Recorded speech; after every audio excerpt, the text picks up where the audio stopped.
Okay, this was on the Science Channel, and they were talking about Einstein's theory of how gravity is from these, it's like a big wave of a piece of fabric, and this crushes it, and everything has to roll down into it. I mean, I'm telling you, it's nonsense. Now, I've tried to contact Science Channel. I've never had any response from them, but my theory is right.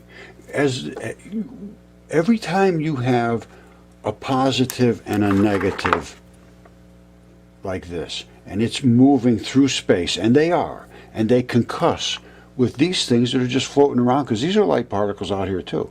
You're going to tip, and they're going to spin. They're going to tip and spin. So this is going to naturally make they're going to end up having a right-hand spin. That's just, and I'll show you the evidence of it, how light makes a right-hand spin. And I think it's because it bounces off. It like rolls over the rest of the particles that are in front of it. That's all I can tell you. Because one of these is concussive, that one, and that one's just dead weight. Concussive dead weight. So as it comes forward, the concussive part is going to push away this way. The dead weight is just going to follow it. So that's how I'm figuring that everything started to spin. Now let's look at what happens in the actual Milky Way. All right, I know this is a lot to take in. It's just sort of new to everybody because they are not thinking correctly. Now, here's the deal. Forget all of this right now. Everything here, if there was none of this here, would be nothing but light. There would be light in here because the light is traveling from everywhere else to get to where it's going to. There is no question about that. And they are particles, as I will show you. And because they are particles, they fill this. Now, as I said before, these particles, this whole thing is moving. Well, let me show you how it's moving first, and then we'll go back to this and see how this impacts us. Okay, this is a representation of our solar system going through the Milky Way. So here we are, the sun. Now, it's spinning just like we are spinning to the right because we are concussing this way, and it makes a spin to the right. I can't really be certain of why, but that is the norm. Everything spins to the right. It's called the right-hand rule. If you're spinning this, if you're moving that way, the field goes this way. Now, you can see the sun is scrubbing off particles off it because it's rubbing into particles that are out here. There's particles. There's not nothing out here. There's particles, and they're crashing against us. So we're rubbing through them. That is what creates the magnetic fields on all of these. And that's the reason that way outside the corona from the sun, not on its surface, but way outside of the surface, millions of degrees, because it's scrubbing through the atmosphere, scrubbing. At the surface, it's only 6,000 degrees. Our atmosphere, at our magnetosphere and our ionosphere out in that area, it's thousands of degrees, and on our Earth's surface, it's 90 degrees, something like that, 85 degrees. And every other one is the same way, because they're all scrubbing through the same particles, which I have particles all over my screen. Now, that is the way magnetic fields and energy on the surface of the Earth is created. That's how the heat is created, from scrubbing through this. Now, at a certain point, we have absorbed the electrons we're scrubbing through. It's going to be absorbed into the water, into the, our oceans are probably have increased in temperature. Everything increases in temperature. It keeps absorbing more and more electrons because they're free to float around in there. That's called the ether, which in space is just flat electrons, basically. In matter, there's just a million, bazillions and trillions of extra electrons in here. When it's hot, they're flooded with them. When it's freezing cold, most of them have gone out. But there's going to be a ton of extra ones still until you get down to absolute zero. Absolute zero means absolute zero extra electrons. No extra electrons in this goose at absolute zero. All right? And I could heat this up to 200 degrees, and it would be hot, and it would get heavier. All right? It does. The more electrons you pump into here, the heavier it gets. Electrons have mass. Light has mass. Light is particles. Let's take a look. Okay, let's just try to understand the galaxy now. All right, you saw the solar system. Now, we are on one of these arms of the galaxy. And why are they arms? And why are they twisted back like that? And remember, let's say that's us right here. Let's say that's our little solar system. And we're coming around here like this as the galaxy spins. And don't forget, it's a right-hand spin. So here we go. We're in front of us. What's in front of us? Well, there's going to be, you can see there's some kind of white-looking stuff. Anytime you see white, that means there's something there. So we are going through something. Now, something that was way out here would be going through less, but I can tell you an absolute fact. There is light going from here to here, here to here, here to there to here, here to here. It's everywhere, everywhere, everywhere, everywhere, everywhere. So get it out of your head to think that you can get outside the light. You cannot. What is the denseness of the light? That is the key. Now, are we in dense space or are we in mild space? I don't know. I have no idea. Now, if we're in dense space, we're going to be hotter. And we could go tomorrow to go into dense space. You don't know what's in front. There's dark stuff, there's light stuff, there's all kind of different variations here. And if we're moving through it, well, who's to say? So that's the key. Whatever we rub through impacts us, our magnetic interaction. And literally that's all it is, the magnetic interaction, which creates heat, which creates voltage, literally electronic, thunderstorms and all kinds of things like that. And it adds electrons to the Earth, which is global warming. And you can't really stop that. I don't know of any way that you can stop electrons from being accumulated. Although, I'll tell you, this just struck me. They said that the Sumerians, originally they had come here from Nibiru to get gold to put it in their atmosphere to keep from getting too hot. Now, that would also keep the electrons bounced off, or at least not penetrating down into the atmosphere, where, because the heat comes from up down. It doesn't go from down up. Like in the sun, it's 6,000 degrees on the sun's surface. And out at the corona, it's millions of degrees. That's miles and miles and miles out. And it's scrubbing through. And you can see the big loops of electricity jumping off and all these magnetic lines of flux. And they say, oh, that's because it's boiling from the fusion inside. Absolutely not. There's no fusion inside. It's the heat coming down from the corona. Millions of degrees. Obviously it's coming down. Same thing with us.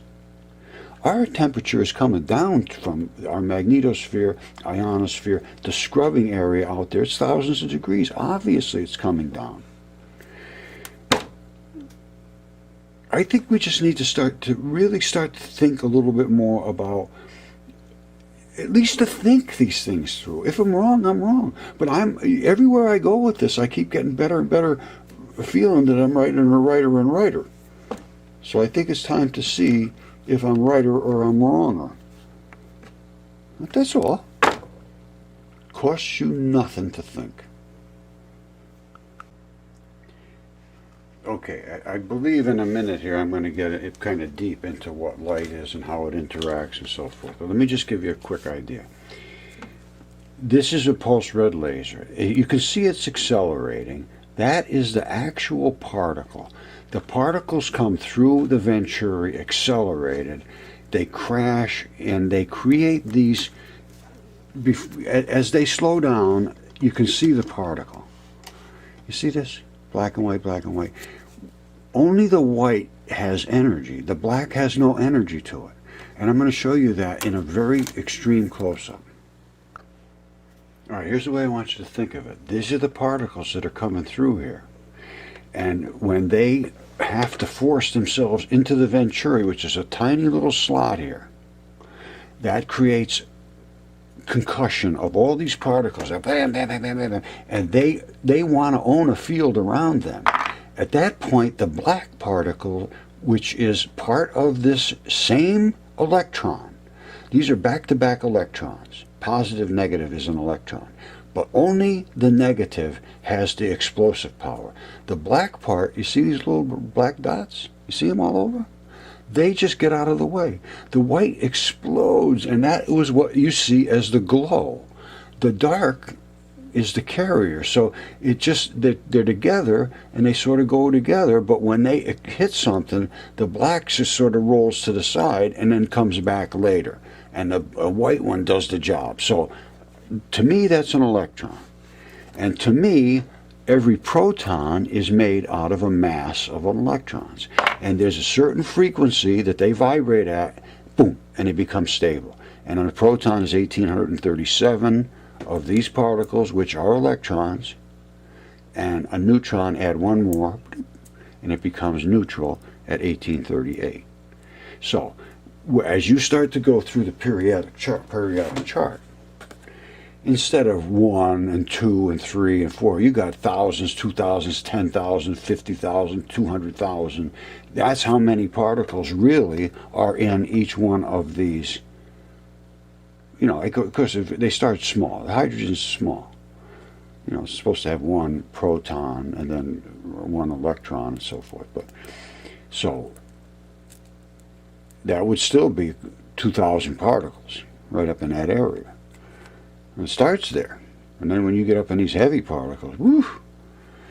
So that's why you can have all these isotopes and all these factors between breaking and making molecules to convert them into other substances. It's the most elegant, fabulous system I could imagine. The more I look at it, the more amazed I am. I think you're going to find this extremely interesting. A simulated Higgs event from the Large Hadron Collider. That's CERN. They slam huge particles together, which are protons, and they explode them into all of these zillions of particles. For me, a proton is 1,837 particles. We are hitting one particle together, like that, through a Venturi. They're going to crush into each other. These little particles, not gigantic ones coming smashing like houses into each other. Now, let's see what also they come up with is this, where is it here? Cherenkov radiation. Well, this is Cherenkov, but they call it electron neutrinos, electron showers. That seems a high-speed voltage electron, which we accelerate our electrons, crashed into non-accelerated space, exactly what we do, creating a shower like a bowling ball effect, and all the pins go flying. And it turns extremely white. Cherenkov radiation is an extremely white, glowy radiation, and then it's filled with these electron neutrinos. They claim that you can't see these, you're never going to find these, very hard, nobody can ever find these. Well, let's see. Don't forget, high-speed electron, accelerated, smashing into something, creating a whole batch of these showers of these round circular fields. Now, let's see what Rod did here. Now, I work with Rod Warren, and this is, here, let's just take one at a time. That is the light from a red pulsed laser. It's all a construction laser. Same as this, right here. Okay, now, these are the pulses. Well, you think it's like a big pulse coming through. It's not. It's a particle here. That particle, as it comes through the air itself concusses. And these are glowing because the whole air in front of this thing is starting to be pressurized. Anytime you pressurize an electron, it starts to glow. That I can't explain, but the white part of it glows. There's a black part and a white part in every electron. They're head to head. The black is up here, the white is over here, let's say. And whenever they crash, the black just rolls away and the white explodes and glows like hell. All right, right there. You see this? That's that same wave. Remember, it was just coming through here. Pip, pip, pip, pip, pip. Well, what is this? What the hell is going on there? If that was light, which it was and is, what is this? That's stretching. It's either pushing it that way or it's pulling it this way. And I know it's pulling it this way because that is a Venturi. Very well understood. A Venturi creates atomic particles, really. It crashes things into each other until they explode in extreme energy, and you get atomization. Right? That's how the old carbureted cars work. Now they squirt the engine with the gas into it so that it makes vapors. Before, they sucked them through these restrictions called Venturis, and they would come out the other side as atomized gases, just like a vapor, and then it could explode. Now, so we have seen this wave accelerate. You can't possibly miss this. Now, secondarily, what do you see in the center there? That's the particle. Remember I said before, the particle is there. It looks like there's a wave. Well, it's just like a jet fighter going through the atmosphere. Identical. It creates a wave-looking effect, but the jet fighters are in the center. Same thing here. And that is a particle. You can see them as particle. And I'm going to show them to you in great detail in uno momento. But this right here is those electron neutrino showers. Remember I talked about the Cherenkov radiation, the glowy white, heavy-duty, serious radiation. That's Cherenkov. Then this is right after the Cherenkov. See, this is the Cherenkov. Coming this way this time. This is going this way. This is coming this way. And these are the fields that the particles create as they spin as a high-speed particle. Remember, I said a high-speed voltage, a high-speed, which is high voltage electron, crashing into regular space, which is just normal. There's nothing here before, and creating these bowling ball effects, which is this going flying through. All right. Those are literally electron neutrino showers. If you could see anything different, I'd like to see how your eyes work. Now, what do we have here? These are the particles. And they're back-to-back electrons. Right? So when you have light coming through, you have basically a neutral particle. It has, this is it right here. Right? So if you looked at it from the top, it's back-to-back. This way it's back-to-back. That way it's back-to-back. They're all back-to-back no matter how you look at it. And they spin, when they crash into other particles that are over here, which are just sort of laying around, they bang off of here and they start to spin. And that's what creates that spinning effect. But when you do electricity, different story. You break these in half. So you just have one in half and the other half. I believe. I don't think the entire thing, like a light particle, goes through the wire of a wire. I think it's a half, but I could be wrong. Now, let's look at a couple other quick things, because it's really amazing what this is. Rod Warren did this. Absolutely fabulous. And here's these Higgs fields. The Higgs fields, the same, the electron neutrino Higgs fields. Here's one of them, and here's a particle that came through this up here. And it came through, and it was a white, it almost looked just like the little cursor here. And it was just a white particle. Oops, you can't see that, can you? Oh, yeah, I guess you can. And then that particle did this over here. See it? And they created that. That is smaller than light. If this is created from light, that is not as big as this. I don't know what to say. but it's not the same. No, so we've seen these particles, and this shows the light is actually spinning to the right, which means it would drift to the left. See, it's expanded down here and compressed up here. So we know it's been accelerated here, and it's starting to slow down. And it's spinning to the right means it would drift to the left. And these are the streams of particles that follow it, I believe. Again, Rod did some fabulous work here, and it's just amazing. And this would have never ever been understood or known. People were laughing at him for doing this.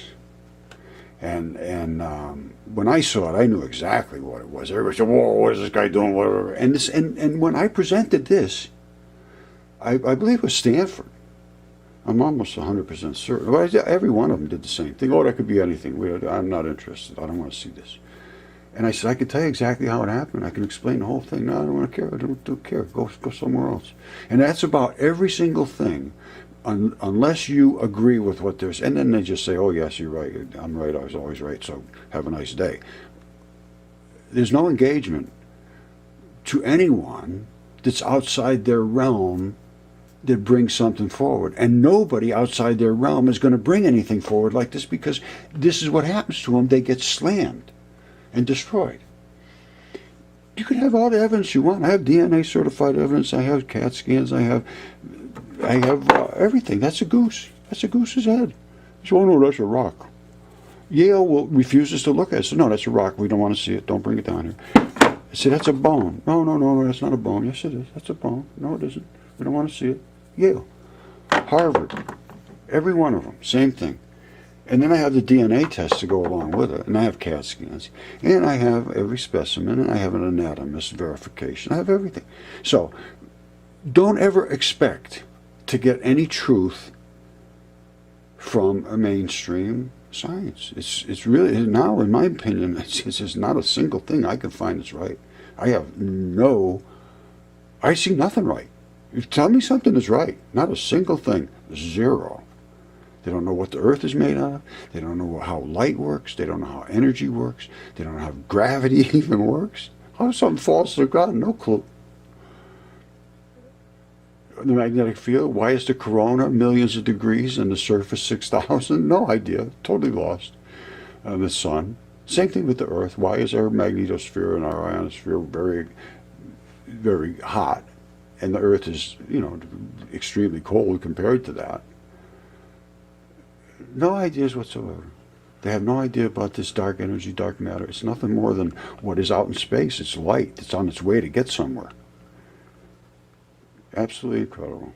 And the Doppler, this redshift? No, absolutely not. That's light slowing down. You can see it speeding up and slowing down. I mean, you just take anything, and nothing is right. So I guess I'll just leave it at that. I know when I say, oh, nothing's right, I know everything and everything's wrong and I'm so smart. Well, that's not what I'm trying to say. I'm saying that we need to look at the principles, the basics, the underlying basement layer of everything that we know and start from there and come up. Because they did. They realized it was wrong 5 years ago at least. And I've been following this. I knew it was wrong way before that. And 5 years ago, they knew it was wrong. And now they're finally admitting it. So listen to what she has to say. And what it is this is something they used to call, they still call them leptons. And they're the certain size particles, and there's only a certain number of them, and they call it universality. They're universal, and that's it there is. Well, finally they thought, no, there's all kinds of things that they never realized before. So it's nothing like they thought. So now they have to really start over. But they're having a hard time bringing themselves to do that. But it sounds like they are, so here she goes. Well, what that means is that there's something wrong with the standard model.